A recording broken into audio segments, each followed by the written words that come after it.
Hello. How it goes for me. Hi. Use me as your. Hi. I'm Rahul Hamid. I'm the Director of Student Affairs here at Gallatin.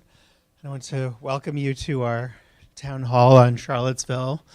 I think the faculty felt when the events in Charlottesville happened that our school should address it, and we kind of put this together quite early in the term. So without further ado, I'll turn you over to our faculty speakers. And this is meant to be an informal conversation, a coffee house, although it's looking more like a Starbucks in Times Square, but but it is meant to be a coffee house. We have Gallatin professors George Shulman, Kim DaCosta, Vasuki Nesiah, and Alejandro Velasco. So, guys, take it away. Hi, everybody. Thank you for coming. We each are going to talk for somewhere between 5 and 7 minutes, the idea being to leave a lot of time for there to be a conversation. And I probably will consume the most time because that's just how I am, but I'll try not to. So I wrote something because I was afraid I would screw up otherwise.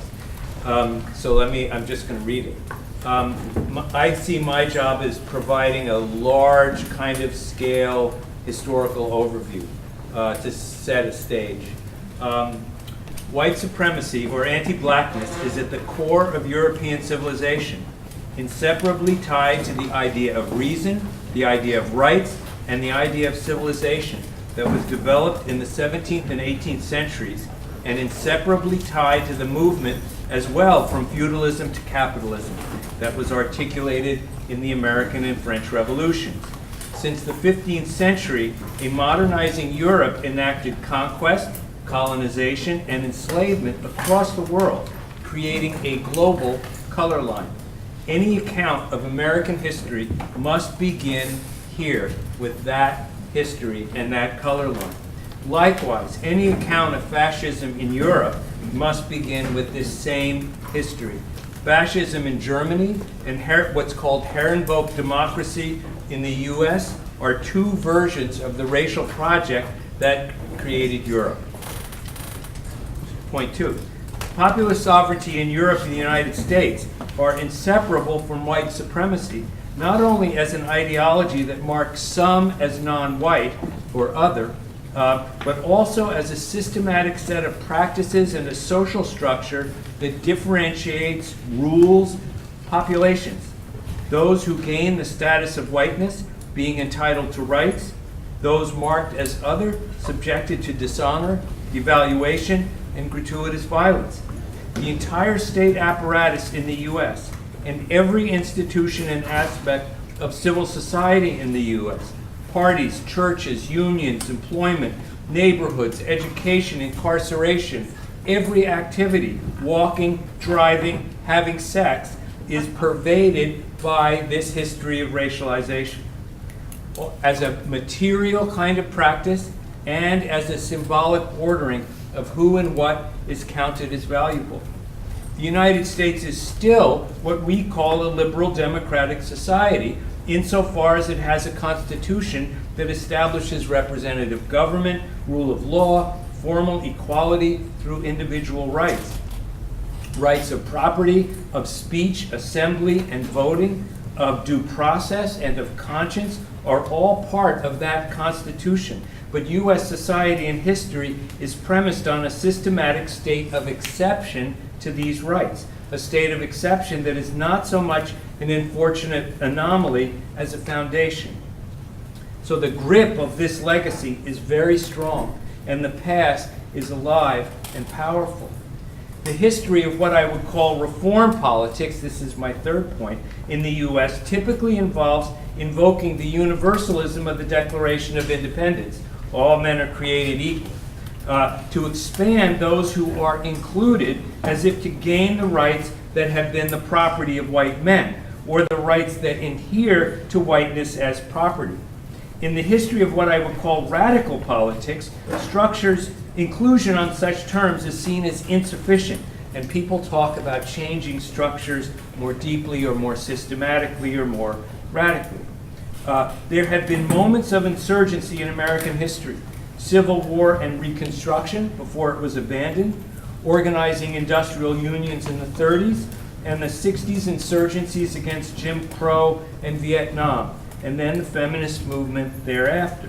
There has been intense struggle in our history, often violent, often by legal means, always by mass collective action over who is included in citizenship, what it means, and that is to say what equality really means and requires. At every point in this history, there has been intense organized resistance to these insurgencies, to put people back in subordinate places, to restore or cement hierarchy, to secure the value of whiteness. As represented in the older and newer versions of the KKK and the older and newer versions of white nationalist organizations that declare something like America First, that resistance historically joins hostility to blacks, Jews, and immigrants. It ties and occurs at moments of mass immigration.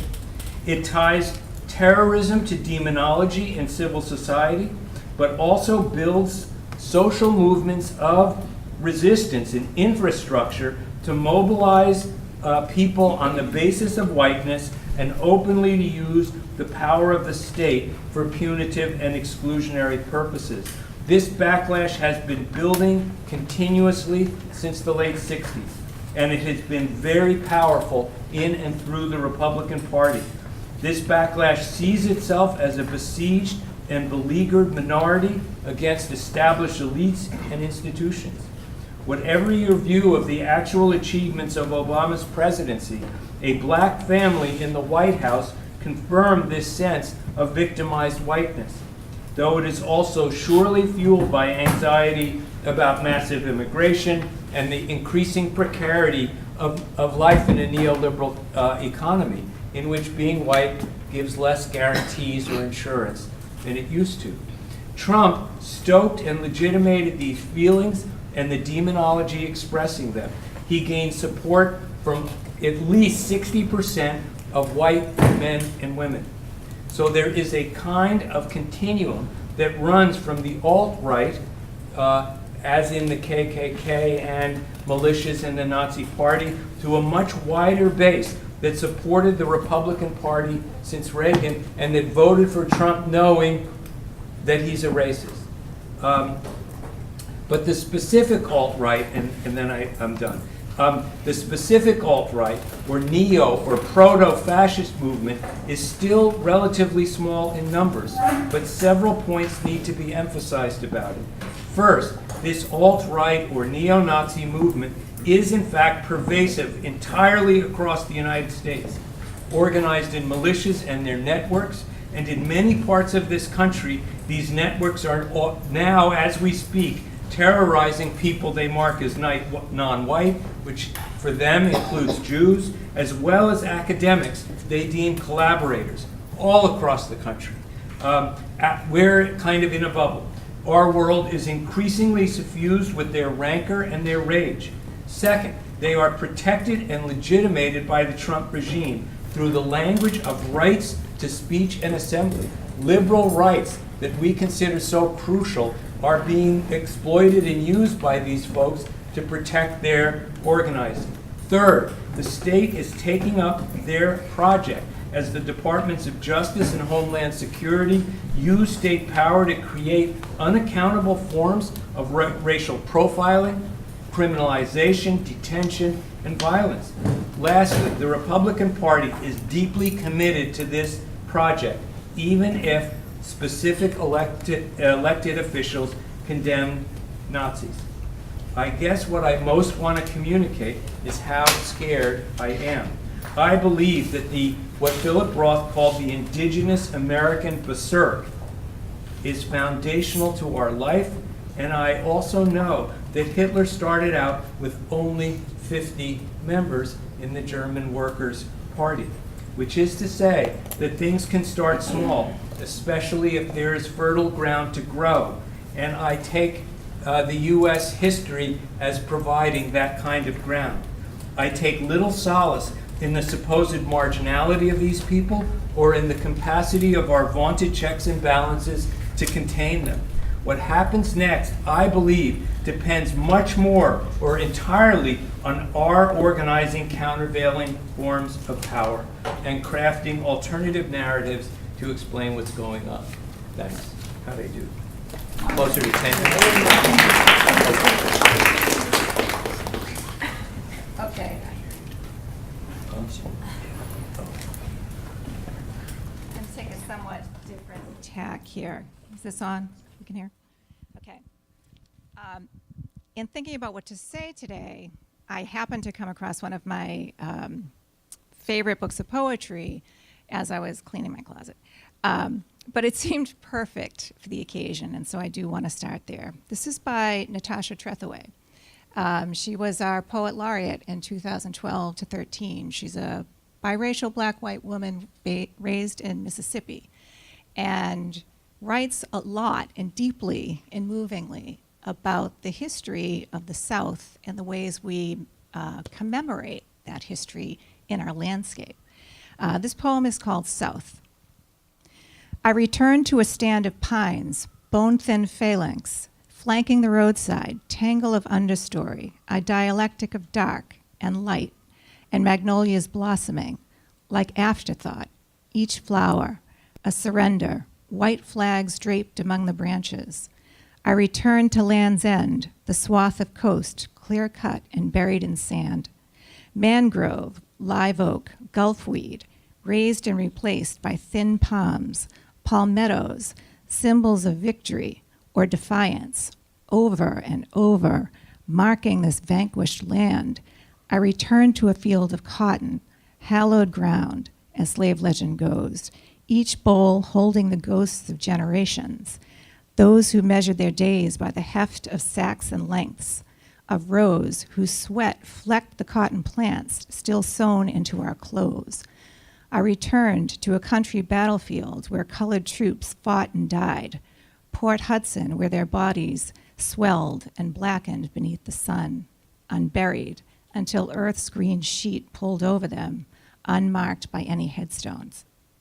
Where the roads, buildings, and monuments are named to honor the Confederacy, where that old flag still hangs, I returned to Mississippi, state that made a crime of me, mulatto, half-breed, native, in my native land. This place, they'll bury me. And I love this poem because I think it captures so much of what's under the surface happening and erupting in Charlottesville. It's our unacknowledged history of the sacrifice of black people, in particular these soldiers who died fighting for their freedom, never acknowledged, the people who aren't commemorated on the landscape in the South, unlike those who sought to keep them enslaved, right? Unmarked by any headstones, yet everywhere in the South, the Confederacy is honored, written on the landscape. And I love the assertion at the end of this poem that this is her native land, her home, and she seeks to be able to return. But there's an ambiguity at the end when she says, this place, they'll bury me. In one way, it's a reclaiming an assertion that, yes, I intend to stay in my native land. But it's also the sense that they'll bury me. That dual sense that as black people in America we have, that how will we cope with the stresses of living in a culture that on some fundamental level seeks to destroy you. I didn't read the epigraph, but I find it really interesting. So let me say something about it. She starts the poem with an epigraph by E.O. Wilson, the sociobiologist. Homo sapiens is the only species to suffer psychological exile. And that to me captures a lot of what happens, or what we are experiencing, this sense that we've been exiled from the place into which we were born, right, as black people. And so I want to say that because I think it's fundamental to the experience of being Black in America, and again underlies what's going on here in the sense that coping with the kinds of outrages of what we choose to remember and forget, the dissemblance and the willful blindness of our racial past and present. And so when I think about Charlottesville, in some ways I welcome the outrage of the at the committed racists by those who are willing to put themselves on the line to say, we've had enough, right? But I'm also weary of it as well. I have to ask myself, is this what it takes to get people to do something about this? And in particular, to get white people to stand up against racial domination? Does it take white hoods and guns and Nazi regalia to get people to move, right? I think there's something comforting to the psyche to rage at the other and to affix blame elsewhere. Maybe because it gives one a sense of expiation for all of the racialized indifference that we engage in our everyday lives all the time. This is what I really worry about. I worry about that our empathy starts and ends with people who are in our racialized groups. I worry, and if those of you who are in our first years and we're at convocation, I worry about the kinds of things that happened to Connor and Brandon Moore that I talked about then. I worry that, an example we talked about in my class yesterday, the police officer, you may have seen this story, in Michigan, his name is Cleon Brown, who recently took a DNA test, and it told him that he is not white, in fact, he's Black, right? And this posed was, he says, a welcome thing in his life, right? But when he told his coworkers, he began to get racist taunts at work. Harassment of many different kinds that we have seen in our public discourse before. As a result, he filed a civil rights lawsuit for damages, right? And he talks in this article in the New York Times about how the receipt of this new information about his personal biography, if we can accept it as accurate, changed the way he approached his job. Now, when a police officer, an agent of the state with the power to detain people, to shoot them with impunity, suddenly has empathy for Black people because he's potentially in the group, I worry about that. To say nothing of all of what George just talked about, because we've seen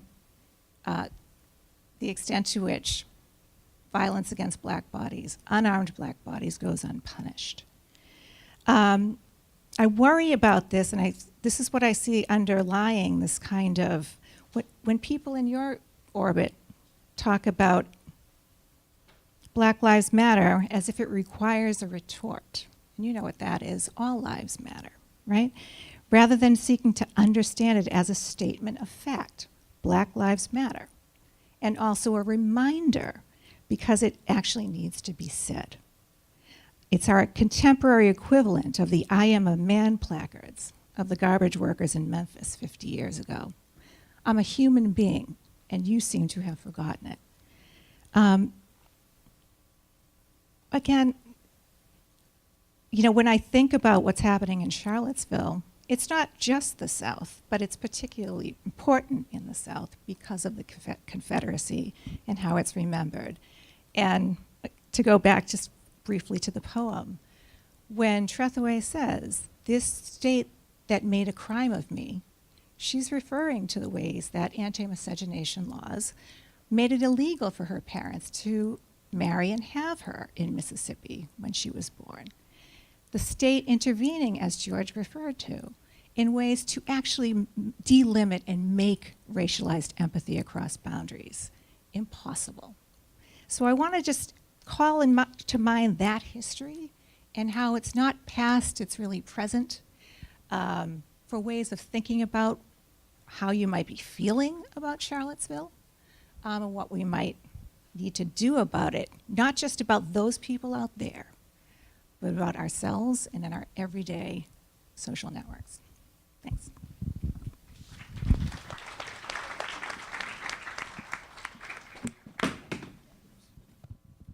Great. So that's sort of the segue.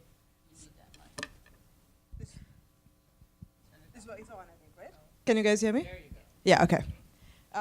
That's sort of the other segue into what I was, into my task, which is to speak more concretely about the links between Charlottesville and university life and academia here and our lives as a community.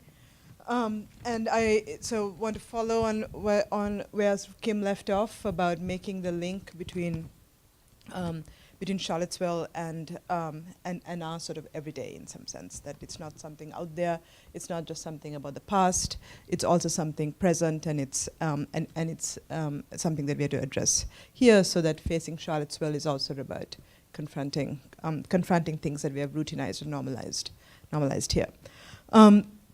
So I'm also going to read, just so that I keep to time. So Charlottesville is an opportunity to reflect on what aspects of academic life as faculty, as students, as administrators really function as, one person has put it, as training for hierarchy, as it were. How do we connect the dots between white supremacy in a Nazi face and white supremacy that is embedded into our everyday lives? In the positions that we as an academic community take on, whether to declare NYU a sanctuary campus, on whether we ban the box in university admissions, on whether we protect DACA members, how we address Islamophobia or racism in policing in the city around our campus, and so on. That all of these issues are connected to what happened in Charlottesville. So that the outrageous and extraordinary dimensions of Charlottesville have sometimes visible, sometimes less visible connections to the routinized and ordinary dimensions of everyday university life. Some of you may have heard about or maybe read in your classes the great Brazilian social theorist Paulo Freire, or his sort of most famous book, Pedagogy of the Oppressed. And someone once described Freire's approach to education as refreshing the idea of justice that goes dead all the time. And I think that what we need to do at this moment, as we examine ourselves, our classrooms, our syllabi, our community at NYU, is refresh the idea of justice. So in that vein, I want to follow on what has been said already, to link Charlottesville to three dimensions of our university life: speech, community, and curriculum. So first, speech. So academic freedom is central to what university life is about. But what does that freedom mean? And who gets to speak? Whose ideas are heard? Many campuses around the country are facing different kinds of conversations about free speech, what it has come to mean. And most prominently in the news is the claims made by fascists that the right to speech means that universities have an obligation to provide them a platform for all speech, including white supremacist speech. And it is incumbent on us to ask in that context, what are the contours of free speech? How do we understand the relationship between power and speech? As George said, how do we understand the legacy of rights or the right to free speech in ways that are embedded in histories of white supremacy? Should we draw a distinction between speech that incites hatred and violence in ways that chill other speech, indeed whose objectives may be precisely to make others, those less powerful, feel less free to speak? What kind of forces does a university endorse when it provides such a platform? That endorsement itself is performing speech, conveying whose voices are prioritized and whose are not. At yesterday's event, some of you were around Antifa. Mark Bray noted that Antifa's position from Germany in the 1930s to today is that when there is fascist speech, it is not about hearing the other side, but it's about an enemy to oppose. And the other sort of dimension of speech, or the other related point about speech, is that the university has an obligation to protect speech that is not powerful. And to this end, there are traditional mechanisms to protect speech, not just gestures when speech becomes vulnerable, but institutional mechanisms such as tenure, unionization of administrators, grad students, or temporary and part-time faculty, job security, citizenship, a whole range of things where the university can be proactive, and that the university can take steps to strengthen those institutional protections of speech. And protecting those kinds of that kind of speech and taking those kinds of institutional steps is also one important dimension of responding to Charlottesville. Right? Again, think Charlottesville not as something that's out there, but something that has implications for and responsibilities that affect all of us. So the second dimension that I wanted to address, which I'll do so briefly, is curriculum. So that what we teach and learn in the classroom. That white supremacy is not just about racist ideas in the classroom, but is about also a more subtle racist inheritance regarding the production of knowledge. And again, maybe to sort of go back to what George said about particular ideas about reason that had got embedded into how we understand what is knowledge and what is not. An inheritance that situates knowledge production in the West without interrogating how the modern university and what it regards as knowledge is itself steeped in the histories and legacies of colonialism and slavery. As some of you may have heard, there have been many efforts to decolonize curricula from Cape Town to Oxford to Berkeley. And over the last couple of weeks, some of you may have heard about the debates at an upheaval at Reed College in Oregon about a required freshman humanities course that focused primarily on European texts. Those of you at Gallatin may have heard people make similar complaints about the Eurocentric education we offer you here, a Eurocentrism that becomes particularly visible to many when you develop your book lists in your senior year and fill out the list of ancient and pre-modern texts.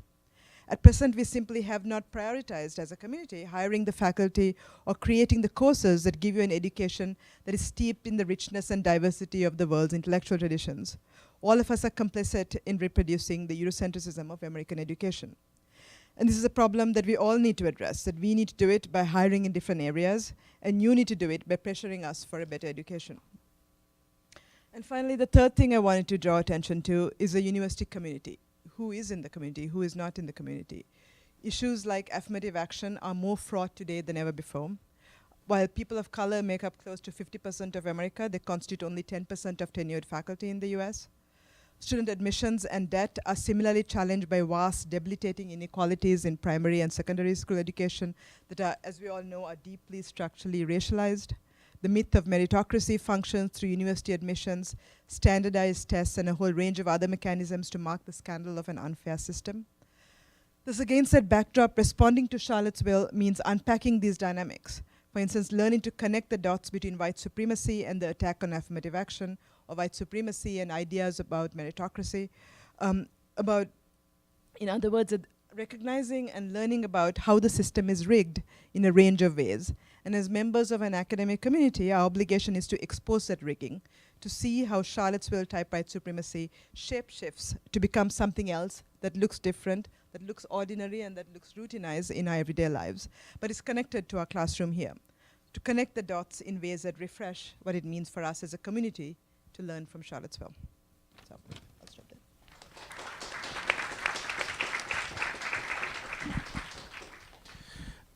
Thanks so much. So my comments will echo what's already been said to some extent, but I want to speak more specifically to an issue that emerged in the context of, or in the wake of thinking and talking about Charlottesville, which has to do with tactics and strategy of combating fascism and white supremacy.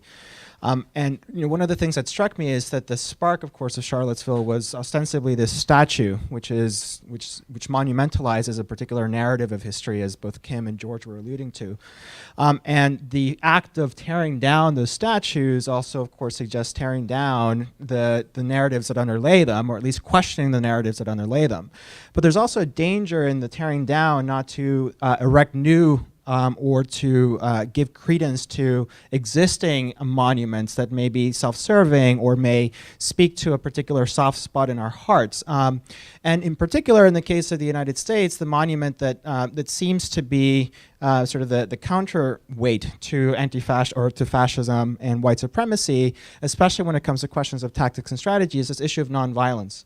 right? That especially speaking to the civil rights movement and going back further, Thoreau and the civil disobedience tradition, this idea that the way that we protest or that we fight oppression in the United States is primarily through nonviolent means constitutes a monument of its own that I think equally needs to be torn down. And what I want to do here is just talk a little bit about some of the arguments that emerge, again, in the context of the discussions about Antifa and their tactics, especially in their deployment of tactical violence as both self-defense, but also as George and Kim mentioned, as a way precisely to countermand at its very incipient embryonic stage these expressions of white supremacy as they become legitimized or they threaten to become legitimized. And to do so kind of didactically by pointing out what the arguments are, that that tend to come about as people sort of reject the notion that you should resort to violence to attack fascism.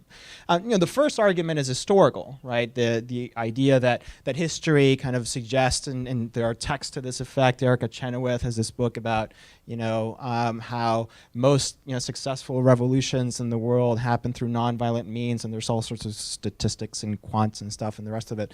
And so it suggests that the history proves that in order to increase rights, to increase liberties, nonviolence is a more effective tool to do so. So there's this sort of appeal to history, and in the case of the United States, of course, it's an appeal to very particular moments in U.S. history that seem to suggest that is the case. Of course, the civil rights movement being the most significant one of those.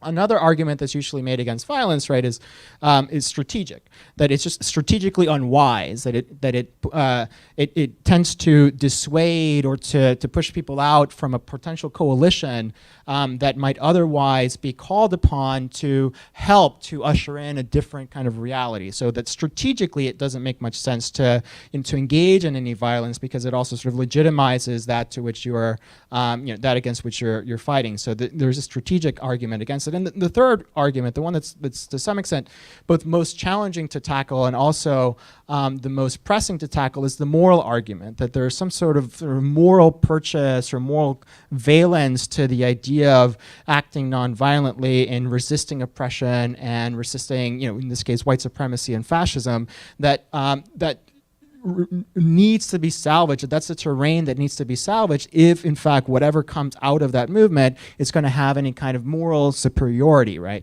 to the thing that it's combating.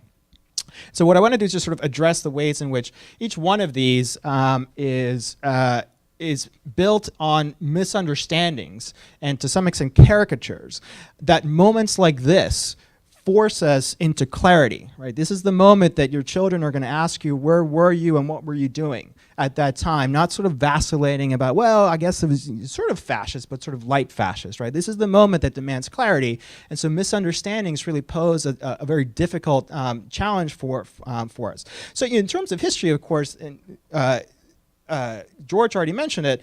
The fact is that the civil rights movement was not inimical, or satyagraha, right, sort of Gandhi, was not inimical to violence. They understood that politics is a field of violence. It's sort of that requires an engagement, smart engagement, but nevertheless that requires, to some extent, the calling into being of violence in order to be able to execute in a way that's dramatic, that's performative, the larger appeals to the oppression that is coming, right? And so the idea that sort of that history is peppered with instances of nonviolence, especially in the case of the United States, just doesn't hold water factually. Of course, in the we have other traditions, John Brown, we have the Civil War, of course, as a signature one, Robert F. Williams and self-defense brigades and the Civil Rights Movement, Malcolm X, all of which tend to be sidelined as somehow separate from, rather than as complementary to, the ways in which these various moments in time and movements operated in order to affect the changes that they sought, right? So the historical sort of separation between violence and nonviolence is one that tends, again, to reify and monumentalize narratives that tend, especially in moments of like this one that demand clarity, be counterproductive rather than productive. In terms of the strategy, sort of the strategic argument that it doesn't make much sense strategically, this is to some extent the easiest one to tackle. There's this sense of a myth of the perfect protest. Like if you just found that perfect protest that everyone's going to sort of get around, and it's nonviolent, but not too direct action, but doesn't really offend so many people, sort of like this perfect equilibrium. Well, think Colin Kapernick, right? So he's now no longer able to play professionally in the National Football League because he had the courage to kneel to protest white supremacy and the structural violence of white supremacy in the United States. And he's now been blacklisted, right? And you remember last year all the sort of the backlash against this. The memory of this backlash, of course, is also in the civil rights movement. Nonviolent direct action of the kind advocated by King and others was highly seen as highly skeptical by especially white populations in the North, right? It was a long time later and they came around, but the idea that you're going to that nonviolence somehow is already a more strategically useful direct action tool is just not true historically. And in fact, the opposite to some extent seems to be the case, and this is a point that Kim made, right? What it does so is sort of speaks to the fundamental sort of bottom line denominator of sympathy. If you can just show that there are dogs and batons cracking people's head open, that's going to generate sympathy. But sympathy is a thin and weak form of allyship.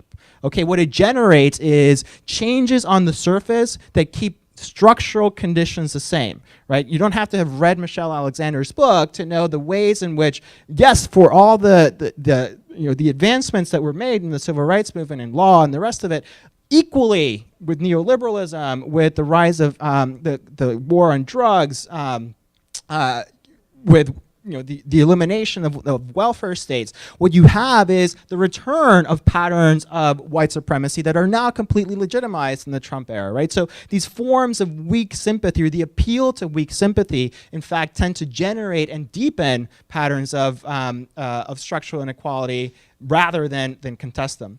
And then so finally, the moral argument, again, as I was mentioning, is the most challenging but also the most pressing one. And it has, I'll just speak to three quick valences and sort of misunderstandings of this valence. The first one is it sort of fundamentally misunderstands fascism, right? It sort of imagines that fascism can exist in some sort of Habermasian public sphere of dialogic exchange where, reason and rationality will prevail and people will sort of come to a reasoned understanding of what the superior position is intellectually. Wrong. It's just wrong. Fascism does not care about your rights. Fascism does not care about, it's not worried about your speech. It's not worried about your existence. Its entire premise is to make you into a fascist, or if you're not, either in the context of white supremacy, white, or going to be a fascist, fuck you, right? And so this idea that sort of is founded on the notion that fascism can somehow exist in the same plane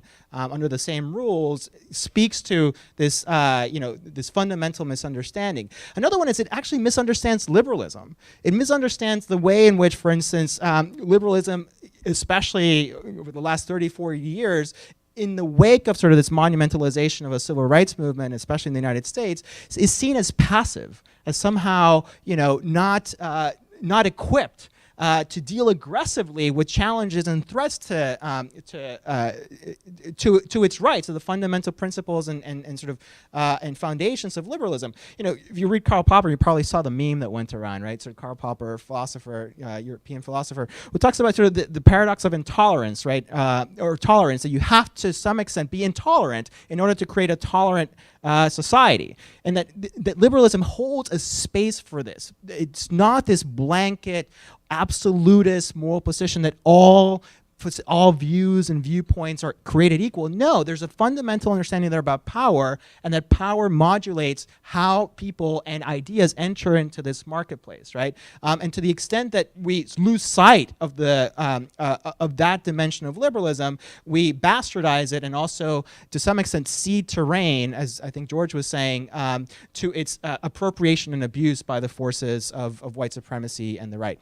And the final thing that I would just want to say is, But there's a fundamental misunderstanding of the interplay of violence and politics that usually gets coded in these sort of rejections of violence in moral terms. And in particular because on the one hand it claims, or at least it aspires to, this moral absolutism that it's always nonviolent, or therefore you are, you're sacrificing your morality, you're sacrificing your principles. But the second that you start asking specific questions grounded on actual facts, that artifice sort of crumbles. And to just give you the example, or this particular example, what are we talking about when we talk about violence? And what is the violence that actually bothers us, right? Is the violence of actually, tearing down a statue is a form of violence, right? And this is what happened, for instance, in Durham, North Carolina, and then, the people who tore down that statue were arrested. And yet, you probably did not follow that the next day, the governor of North Carolina issued a statement saying, yes, we will tear down all statues of Confederate monuments, right? Which suggests that, yes, there's a form of violence that nevertheless gets things done. Direct action gets the goods. The anthropologist and political scientist James Scott has this great quote. He's sort of an anarchist theorist, or theorist of anarchy. And he says that the state can do some good things, but always with a pistol at its temple. Right, that there's the threat, the challenge to the state and to the ways in which states legitimize power, in this case, as George and Kim were mentioning, white supremacy, is the thing that requires constant challenging as a pistol, sort of that sense that if it's not going to happen, you need to take it into your own hands, right? Is violence and self-defense okay, right? At what point do we draw the line? And the point at which we draw the line is, of course, highly contextual. But my larger point, and with this I'll end, is that, again, this context at this particular moment calls for a clarity about why it is that we tend to reject out of hand with some, as I've laid out, not too deeply, unfortunately, but as I've laid out, some really weak arguments why we reject a rejection of fascism in all of its forms so dismissively, without really thinking about them as they might be appropriated as tools rather than as tools of liberation rather than as tools of oppression.